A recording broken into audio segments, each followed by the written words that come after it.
Hello guys, আমি অর্চনা। আজকে তোমাদের সঙ্গে হাজির হয়েছি একটা প্র্যাকটিস ভিডিওস নিয়ে। বেশি না, 2 মিনিটের একটি ভিডিও।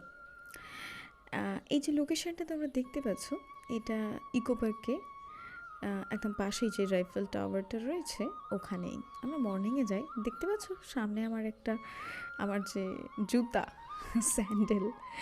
আমার বাড়ির কাছেই লোকেশনটি, প্রায় 2 কিমির মধ্যেই। তাই যখনই মাঝে মাঝে সময় পাই পৌঁছে যাই এই লোকেশনটাতে। আমার খুব ভালো লাগে। পাশে একটা ঝিলও আছে, যেখানে খুব সুন্দর মিষ্টি হাওয়ার সাথে সাথে একদম পিওর শুদ্ধ হাওয়ার সঙ্গে সঙ্গে তোমরা খুব সহজেই নিজের বডিকে স্ট্রেচ করতে পারবে। খুব অ্যামেজিং লাগবে জানো। এই প্রত্যেকটা মুভমেন্টস বা প্রত্যেকটা স্ট্রেচিং যখন করবে, ইউ উইল ফিল অ্যামেজ। আর প্রত্যেকটা স্ট্রেচিং খুব ইজি হয়ে যায় যেন, আর একটা অদ্ভুত অনুভূতি ফিল হয়, একটা অদ্ভুত আনন্দ হয়।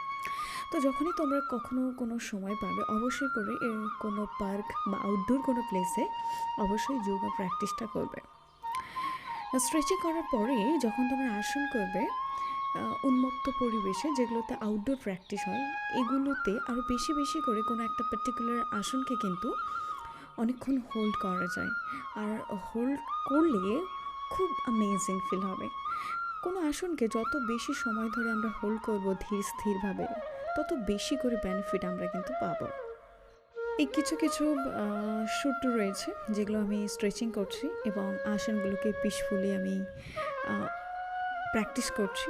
তো এইভাবেই আমি প্র্যাকটিস করি। তোমরাও যখনই সময় হবে বা পারবে, অবশ্যই করে কিন্তু এই আউটডোর শ্যুটগুলো করবে, বা আউটডোরে কখনো কখনো প্র্যাকটিস করতে যাওয়াটা কিন্তু দরকার আছে।